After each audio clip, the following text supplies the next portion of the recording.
राम परीख बागी जी और उनकी धर्म पत्नी सुनीता, इन दोनों लोगों की असीम भक्ति और असीम कृपा माता की है। क्या लोगों का कल्याण होता है, लोग रोते रोते आते हैं और हंसते हंसते जाते हैं। दुख का निवारण होला यहाँ। एगो गीत की तरफ चले चलतनी और ये हमारा स्वर्गीय गुरु जी का प्रसाद।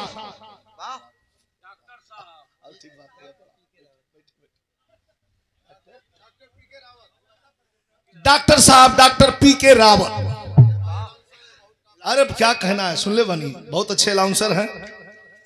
ये पुरस्कार प्रदान किया गया है, डॉक्टर साहब को प्रणाम, सभी इनके प्रणाम। तनी ध्यान से गीत की सुनत आई।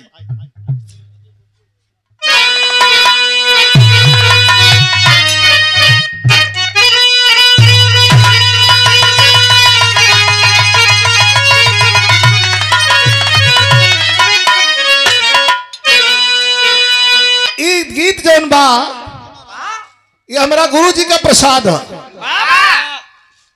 ये दरबार में गुरु जी का प्रसाद अगर ना गाई तो कोनो मतलब नहीं है। गाना तो तमाम बार रोज होता, रोज गवाता, लेकिन कुल ऐसा बिरहा के रूप का शक्ति है जी। प्रणाम प्रणाम।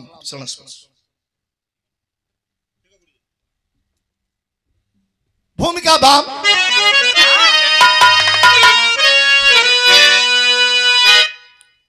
चांदनी, तो ध्यान दे, यहू रंग का बिरहा होले। ये दरबार में ये रंग का बिरहा जरूरी बा। चांदनी चाँद रोशन करे रात को, नारी का मर्द कहलाता श्रृंगार है। पूर्ण पानी से गंभीर बहती नदी, गोद की रोशनी पुत्र अवतार है।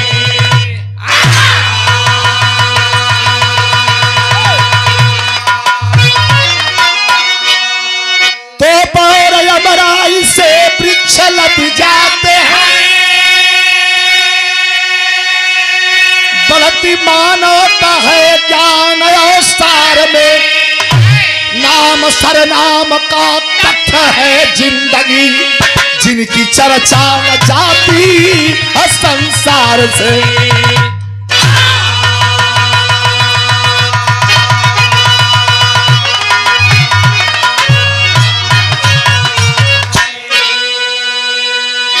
अच्छा तो एगो लाइन सब केहू जाने ला। पानीदार आदमी अपन प्राण देके पानी बचा लेला। आज के पानी से मतलब नहीं खे तो दिन भर लात जूता खाता, गाड़ी सुनता हो कोनो फर्क ना। एगो तर्ज लगल बा, ये जमाने के तर्ज, जो जमाने के तर्ज में फर्क लगाई सब है। कैसे मास्टर?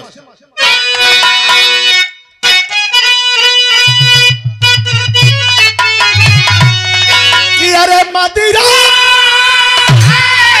अरे मदिरा का मतलब सबाब हो जाता है,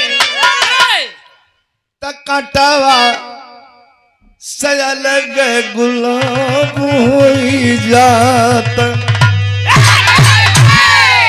लेकिन कवि जी क्या लिखल बा कि कागा से, अरे कागा से कभी तो नहीं मिली है, खोजल बजरिया में पीठ नहीं मिली है।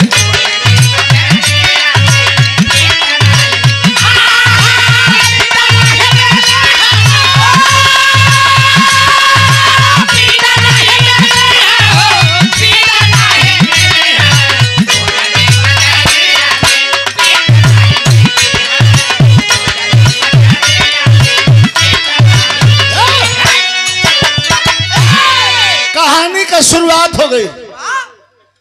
वह फूल कीमती होता,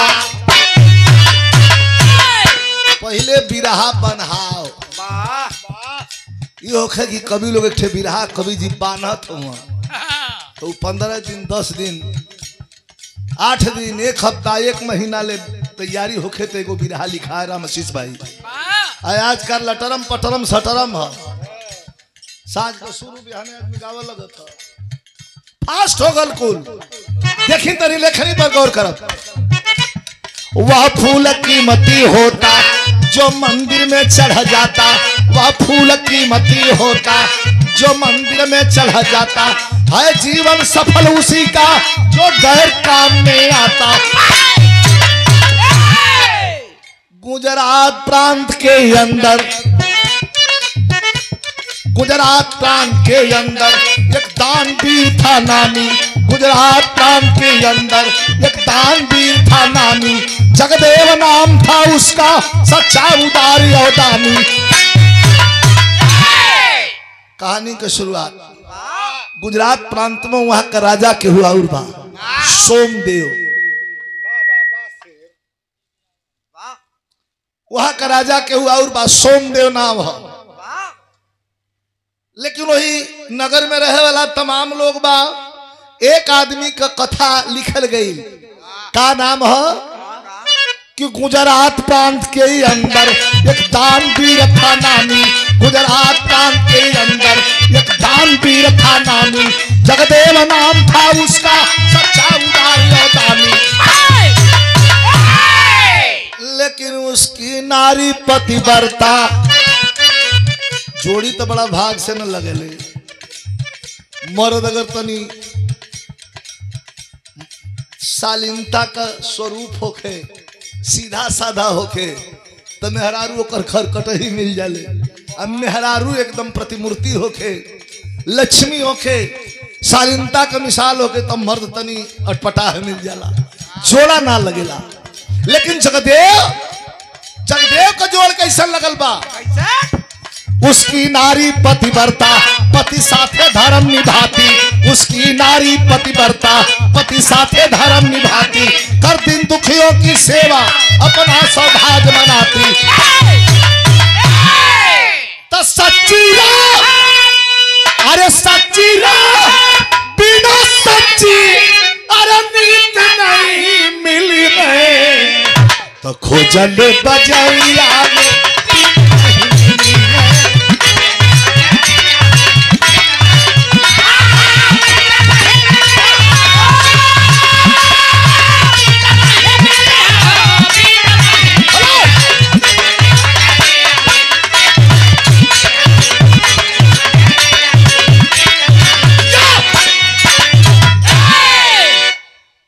काम में चढ़ बढ़ के हिस्सा ले। कोनो जरूरी नहीं खे कि खूब धन बात दया दान धर्म होई ना।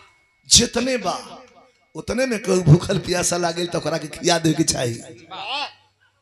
जमने बा वही में से थोड़ी से दया दान धर्म हो जाए कि चाहिए। जगदेव को चर्चा बा, दरवाजे पर जे केहू आवे आज तक लौट के नहीं गई।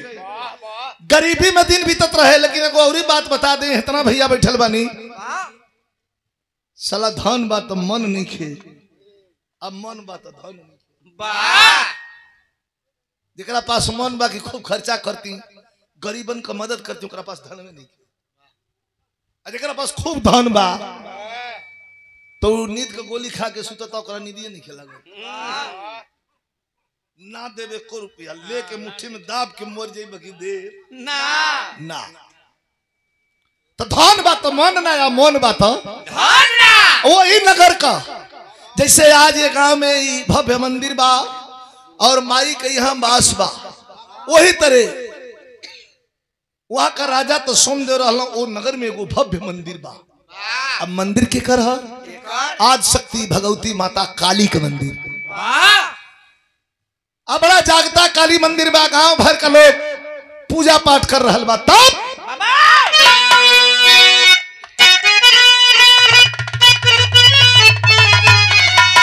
अरे रहा वही नगरी, रहा वही नगरी में बाती न एक सुघारी। सजनी रे सजनी रे, अरे कंकाली काली के भगतिनिया सजनी रे।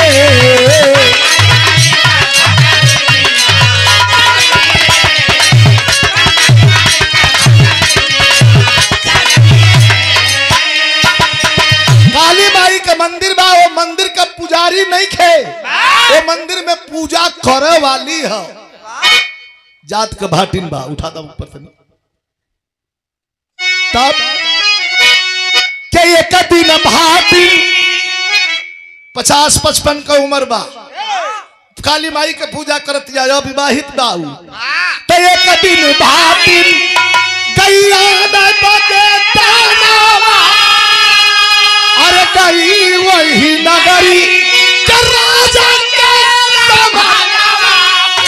राजा दरबार में राजा के समाना सजनी रे अरे गावे जगदेव के कीर्तिया राज दरबार में जाके राजा के सामने पुजारिन खड़ी हो गई अकलस के राजा जनत हुआ है तोहरे नगर में जो न हंस कूद रहल बा चारों तरफ खुशी बा चारों तरफ लक्ष्मी का झमाझम बरखा बा एक वजह जाने ला राजा लगवा सीना फुलावे के तो एक वजह हम ही न बन के और के बा कहना भटनिया का कहलस मास्टर तनी से लगा ले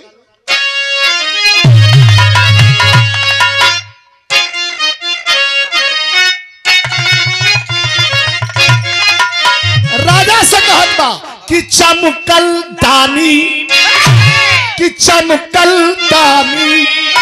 सितारा सारी नगर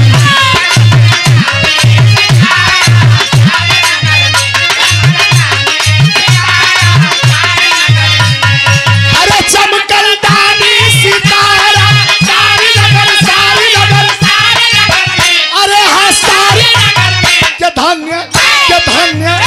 धन्य जगदेव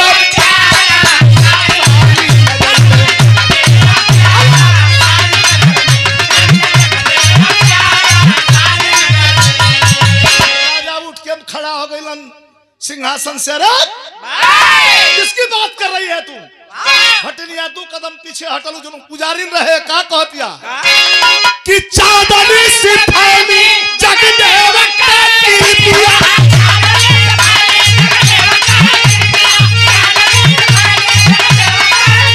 अरे चांदनी सितानी जगदेव का कीर्तिया लाल भाई और राजा सुन के भाटिन का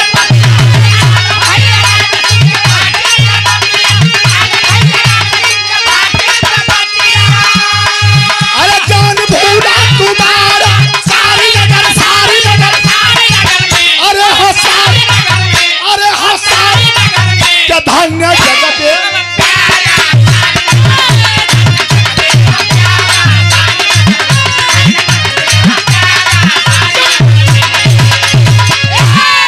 पागल हो गई है तू ए बेरा खा ले तो वो बेरा लगी अनाज जुटावे खातिर कैसे सांझी का चूल्हा जरी उस आदमी की बड़ाई कर रही है मेरे सामने अरे जानते हैं हम कौन है हम राजा हैं राजा उठ करके सिंहासन से खड़ा हुआ भटनिया के बड़ा उल्टा पुल्टा जो पुजारी रहे काली माई को करा के बड़ा उल्टा पुल्टा बोले लगा का कहला मास्टर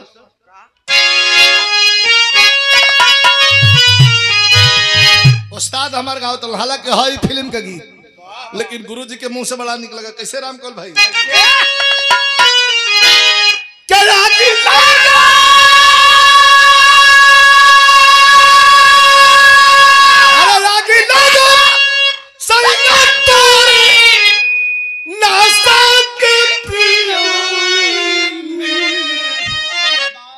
इतना दर्द होला पूछा महेंद्र सुना सुना राजा कहला सुरे तू बहुराइल बड़े अरे हम राजा बनी ओकरा घर में भूजल भांग नहीं खेत ओकर बड़ाई करत रे राजा का कहल हूं क्या छोटा हो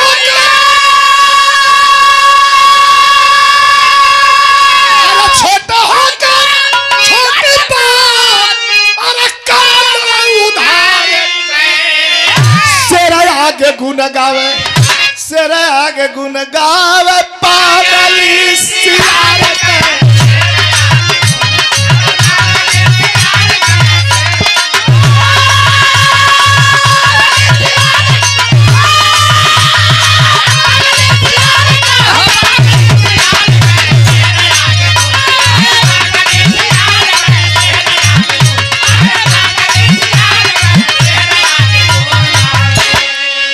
पागल कि राही नहीं पाई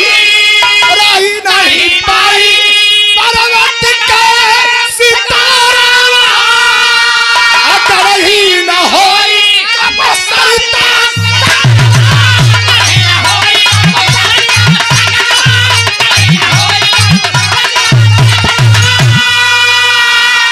के भूतवा अरे भूतवा उतार जाई तोहर कपार सेरा आगे गुन गावे। क्या पागलपना कर रही है। राई नहीं पाई पर्वत का सितारा राई मने सरसों पहाड़ ना होई अगड़ ही ना होई कबो सरिता सागरवा जौन भूत तोहरा कपार पर चढ़ल बा उतोर जाई। भटिनिया कहलस के सुना कहला ना पहले सुन। राजा डांट के भटिनिया के रोक दहला कहला पुजारी बड़ू माई का पूजा करेलू तोहरी इज्जत करते हैं लेकिन एक बात याद रहे का अरे कागा ना होई हंसा रसिया हाँ कागा ना होई हंसा रसिया रास्ते का पत्थर नहीं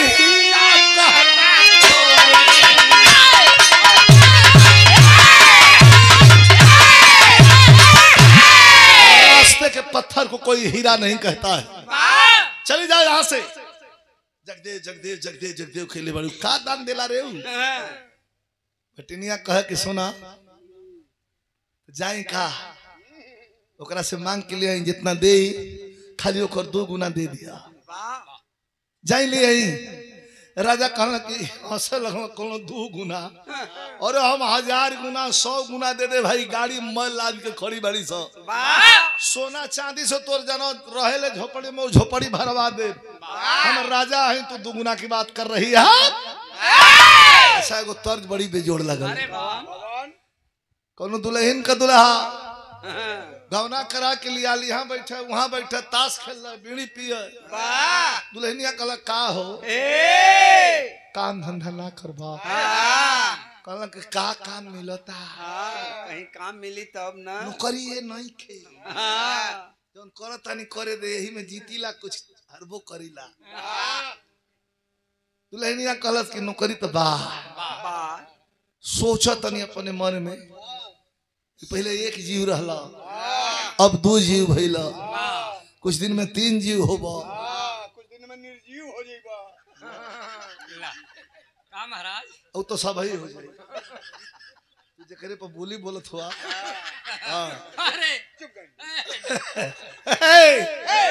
का हो अरे तेरी नौकरी कला कहाँ नौकरी मिलत है कहलत की नौकरी बात चलत रहा दी कहाँ मास्टर दुल्ही कहता कि चलो जुम्मे के अरे चला रहा जुम्मे के अरे नौकरी लगावाई दे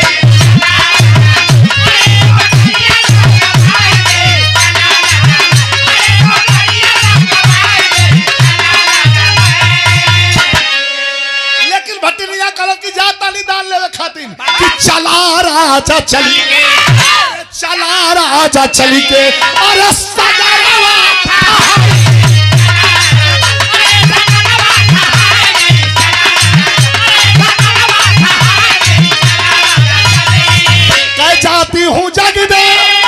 जाती हूँ जग दे से मांगे तना अरे तू ना दिया तो सही तना बताई दे चला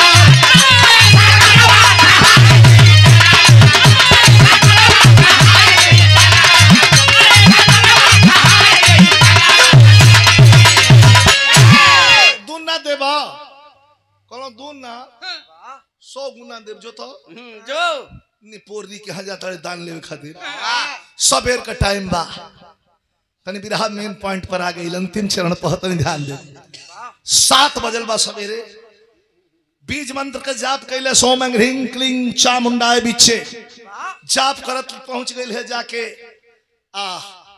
खड़ी हो गई लोही जगदेव के द्वारे गरीब आदमी के द्वारे लोटा का पानी लेके मुंह धोवे खातिर बैठा रहलन देखलन तो उठ के खड़ा गलन कि माई कैसे आइलू हा काश भैया बोला मत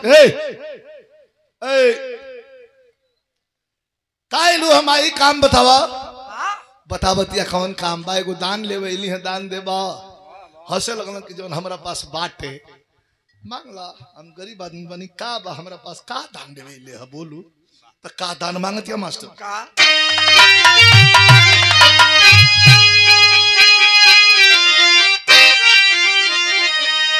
कि अरे कई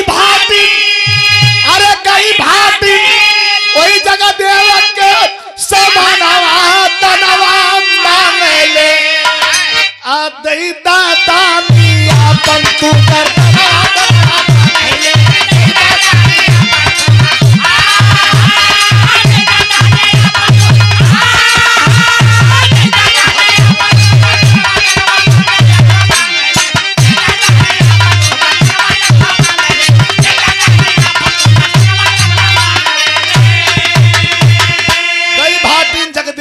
समहनवा दनवा मांगले दान देहल चाहत तो दे दा दानी आपन तू गर्दनवा दनवा मांगले भौचक्का हो गई नो कहला ये कैसे हुई भटिनिया कलश ना देबा कहला नहीं लेकिन सोच कैसे के नष्ट करी दाम्पत्य सूत्र बंधन के डोर में जब जिंदगी बन्हा जाले मतलब कि विवाह हो गईला के बाद में अर्धनारेश्वर का रूप दिखा के भगवान साफ कर दिले बाणन कि ये शरीर में आधा हिस्सा हमरा धर्म पत्नी के बा एकरा के हम अपना मर्जी से नष्ट नहीं की कर सकत पूछा के पड़ी पटनिया खड़ी बिया दरवाजे पे कहा जल्दी पूछा यस नो हाँ या ना का जवाब दो द्वार से गई भीतर दुल्हन तावा पर रोटी पलटा तड़ी जाके हो खड़ा भइल कहला सुन तड़ू हो का हवाइल बड़ी जोन पूजवा करेली आइल बड़ी तो उनका के सम्मान करी आदर करी बैठाई का ना दान मांगे खातिर आइल बड़ी तो दे दी दान कैसे दे दी तो से बिना पूछले हई गर्दनवा मांगत होई हमार कथी काट के गर्दनवा हमके दे दो काट के गर्दनवा दे दो आ ही दादा रोटी छोड़ दलस तावा पर जरे लागल का कहलस हम तो अचंभित हो गए भाई क्या कहती है क्या बोली नारी साजन मेरे अरे बोली नारी साजन मेरे अब क्यों तेरे लगाते हो घर में आते जाते वक्त अगर आप कहीं मर जाते हो घर में आते जाते वक्त अगर कहीं आपका प्राणांत हो जाता अर्थात आप मर जाते तो क्या होता पता है कलश की कर्जदार अरे कर्जदार हो जाता तोहरा तनवा तनवा मांगले अब जल्दी से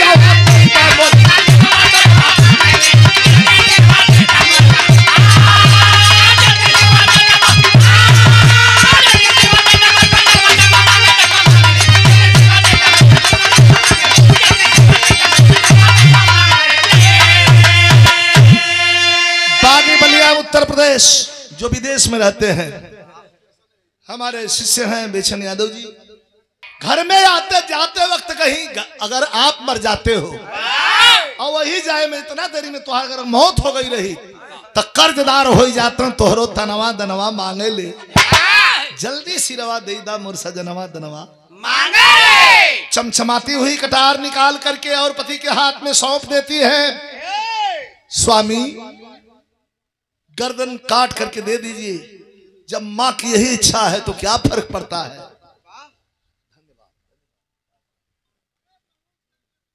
आज ऐसे ना दिया चमचमात तलवार कटार चमकत कटार हाथ में थमौलस की सैया जाई आ जा कहे गर्दन काट के जल्दी थमा दी तो कभी कहत हम आया है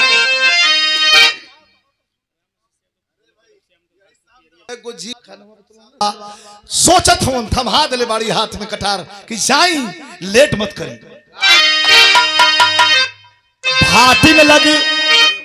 भाटी में लगी जगदेव गए तेगा से शीश उतारे अरे खुशी खुशी ले दिया गला वो तलगिला हिम्मत हारे कागा ना होई अंसार सिया अरे लेकिन पति पतिव्रता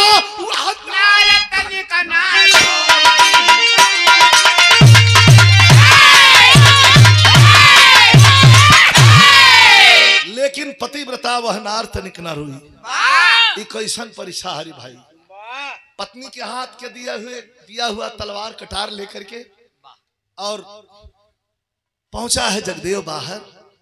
माता को प्रणाम किया, आज शक्ति भगवती के चरणों में प्रणाम किया और घुटना टेक करके बैठ गया। चमचमात धारदार कटार का आखिरी हिस्सा गर्दन पर रखल, एक हाथ से अपन बार पकड़ लेलन और सर दे खींच देलन। फुटबॉल मतीन लोका गई मुड़ी नीचे, भटिनिया थाम लियलस, धड़ धीरे धीरे गिरे लगल। तो कवि जी कहत हवन का और कवि कहत हवन कि राजा हरिश्चंद्र राज पाट देई बिहार,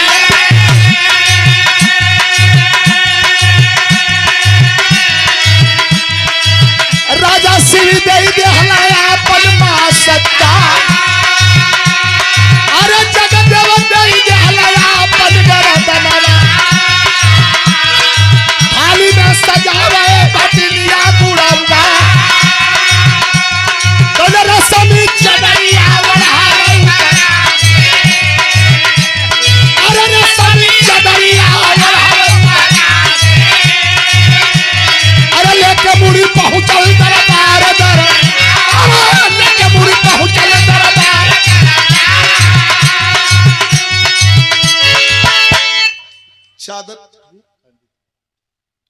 चादर उड़ा के लेके चादर से ढक के अब पहुंचल। राजा बैठल वहां खा के जोर से हंसल, कहला का हो ये तरी से लेके आओ तर इहे दान लेके आओ तर, कल के दुन्ना चाहिए, कल दुन्ना ना 20 गुना 100 गुना दे, 1000 गुना दे। कल कह रहे हमको उतना ना चाहिए दादा, हमारा धरे के जगह नहीं खे, खाली 2 गुना दे दिया। खोलू खोलू राजा के करीब जाके अब उन्हीं का मुड़ी जगदेव को रखल रहे थरिया में, चादर उठा के थरिया तन सागवा कर दिया, वही पर से फेंका गई नीचे, लगना गनगनाए। भटिनिया कहल कि तने जूता सुंघावा, इनके जूता सुंघावा, ऐसे ना उठी। हाँ किसी तरह से होश संभल कलश की बस दूना चाहिए। वो तो बेचारा कहलिया तो एक बार में अपन गर्दन काट के दिलस, तू अपन अपना लड़का बड़का लड़का के गर्दन काट के दे तो दुगना हो जाई। राजा पीछे हट के कहलन कि सोना ये पढ़ाई हम नहीं पढ़ ले ना, ये पागल हुआ काटो हम ना काटो, ऐसे ना काटो कि हम राजा हैं। इनके काट दिला या ना काट दिला से का फर्क पड़े के बा, ये राज काज हमको चलाना है। तुम ही जरा सोचो का हम खूब सोचत हैं, लेकिन वो बात याद कला अंतिम भाव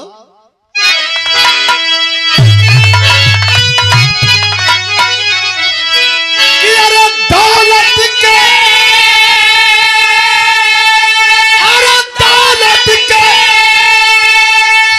घमंड में भुलाई गईल, त राजा दानी का सागरवा सुखाई गई।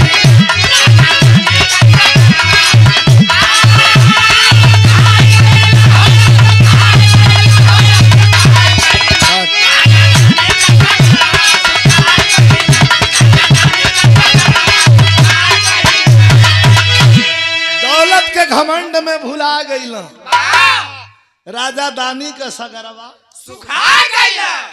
ना कहला कि राई नहीं पाई पर्वत का सितरवा, गढ़ही ना होई को मुसरिता सगरवा। खूब बस के सावन भादो कस के आसार बरस देला तो कबो कबो गढ़ही और नदी ऐसा रूप ले ले कि जानला कि गंगा जी के फेल कर दी। जहां जेठ बैसाख आयल नाच चार के टेम बोल दे, 4 गो मछली रही हो मर के उलट गई।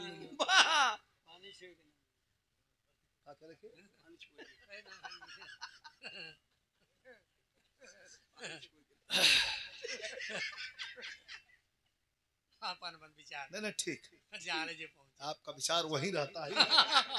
मछरी की दौलत के घमंड में बुलाए गई ना वाह राजा दानता मोटरसाइकिल पर जितना तू पानी खोजले हुआ, राजा दानी का सगरवा सुखा गई है, वहीं से लौट करके आती है। अब सौत देखिए, जैसे आज भैया धीरे धीरे, एक मिनट एक लाइन, जैसे आज श्रीमती सुनीता देवी के द्वारा लगाया गया यह मंदिर, यह दरबार, जहां लोग आते हैं अपने दुख को माता के चरण में दे करके और हंसते हंसते चले जाते हैं।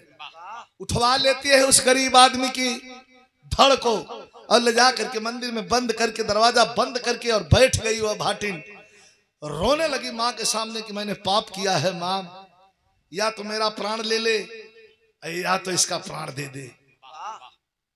यह हिंदुस्तान की धरती है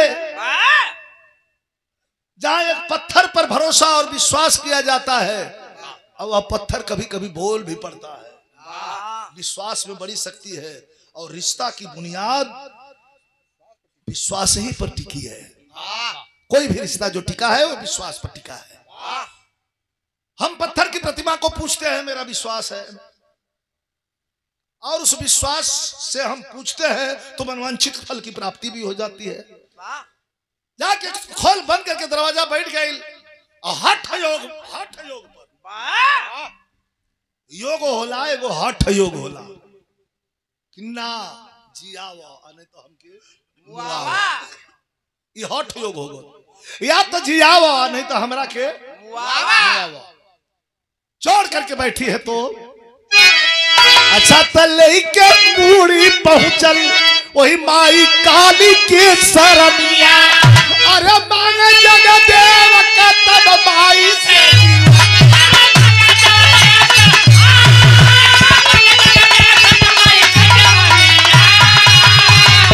फिर से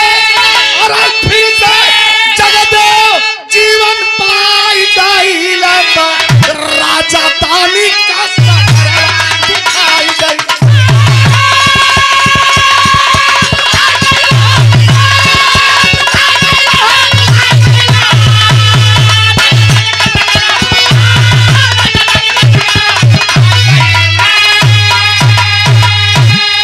फिर से जगदेव जीवन पाई गई, धड़ को सर में सटा करके और हठ योग करके बैठ गई, बीज मंत्र का जाप करने लगी। दर्शन दे देवी, वापस कर दे इसे, कसम है तेरी फिर दोबारा ऐसी परीक्षा नहीं लूंगी। 8 घंटे की कड़ी भक्ति और परिश्रम के बाद माता की कृपा हुई, जगदेव उठ करके बैठ गए। ये हमारा हिंदुस्तान है, और यह दर्शन का और मंदिर का फल है। गुरु बिहारी गुरु गणेश गुरु रामलाल की लीला, रामदेव चंद्रिका कवि का जोड़ का गाना वही हंसा रसिया, रामदेव